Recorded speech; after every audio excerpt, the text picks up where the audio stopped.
All leaders of the APEC grouping are meeting next week in San Francisco. They will do so as two major conflicts rage and different parts of the world grapple with the post-pandemic economic recovery with varying success. APEC is just one of many multilateral organizations formed in the hope that common purpose can be forged amid crisis. But working together can be remarkably difficult, as history has shown, even when crisis demands it. Diplomacy, the management of relationships between groups or countries. The earliest formal evidence of that dating back to 1269 BC. From the oldest known peace treaty in the world to the Greek city-state system, to 2 millennia of a Sino-centric world in which countries lined up to pay tribute to an almighty emperor.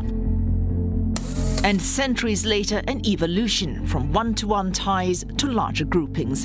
The League of Nations in 1920, replaced by the United Nations, repeating in the year of its founding in 1945 a basic promise its earlier iteration had failed to keep. These differences were all forgotten in one unshakable unity of determination to find a way to end war. But now myriad groupings with myriad functions, a blizzard of acronyms almost from A to Z, APEC, ASEAN, AUKUS, ECOWAS and the EU, the OAS, the OIC, the OECD, OPEC and the Quad, RCEP, CPTPP and the WTO. Sometimes it's trade, sometimes security, but in all groupings, different levels of commitment and different duties of care.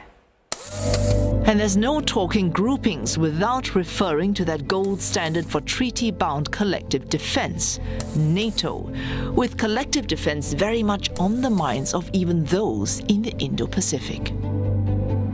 NATO is the North Atlantic Treaty Organization, and it was established in 1949 to do a couple of things, but primarily keep peace in Europe and, by extension, keep the Soviet Union from invading Western Europe. Finland and Sweden were always in the margins because they are European Union members. Actually, informal arrangements, you can easily join and you can easily leave them. An alliance is a much more binding, permanent thing. The surest way to ensure that Russia would not decide to take its war to Finland was to make it a part of the NATO alliance and therefore be part of the U.S.'s security umbrella. The Ukraine conflict has certainly caught the attention of policymakers in the Indo-Pacific region. Something like this could happen in our own region, whether it's a Taiwan contingency or conflict sparked in the East or South China Sea.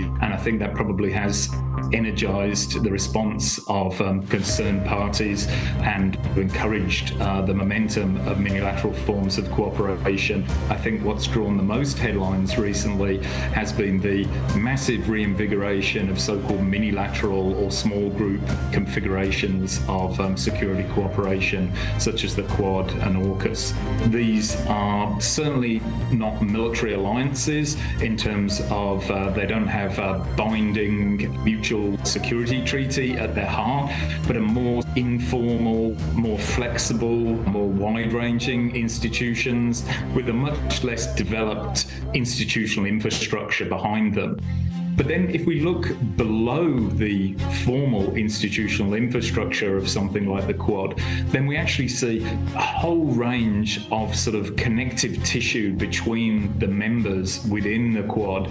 For example, on a bilateral level or sub-Quad level, each of the countries within the Quad cooperates and carries out a huge number of activities and has a huge number of bilateral arrangements or even trilateral in the case of the US, Australia and Japan, that serve to undergird the Quad and give it perhaps more substance than originally meets the eye. The Quad, I think, is the flavor of the year, if not the decade.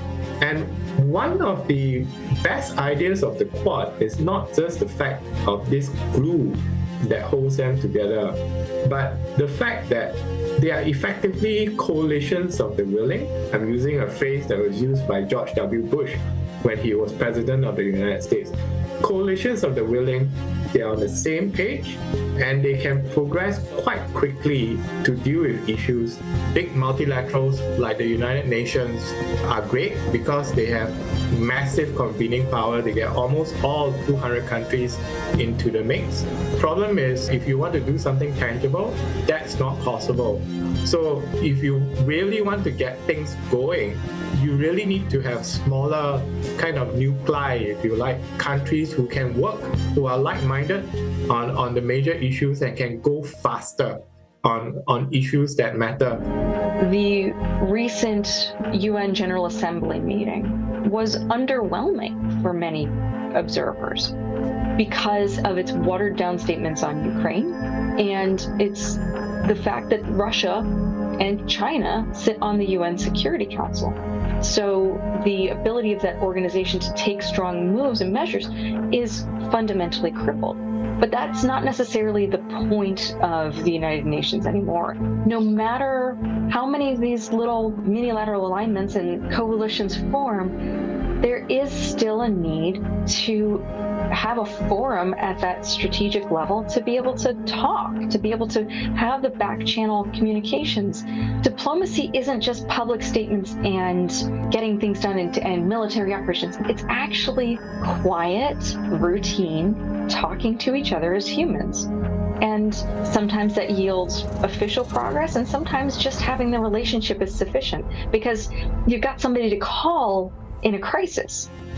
Minilateral flavor of the decade, the Quad is a hodgepodge of connections, and that's just those involving its founding members. Looking outside the four, it's a tangled web with multiple connections over multiple layers across multiple issues of security and trade.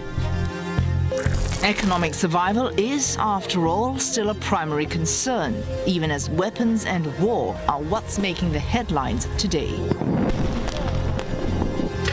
Ukraine and Israel igniting global divisions, recharging long-standing alliances, driving bilateral diplomacy, but also highlighting how much we need multilateral cooperation, perplexing, plodding, prone to pitfalls. This organization, founded in the wake of the Holocaust, fails to act on its founding principles. China solemnly calls on the parties to the conflict to cease all hostilities. We support UN-led efforts. My hope is that Russia will step up and be a responsible player in the Security Council.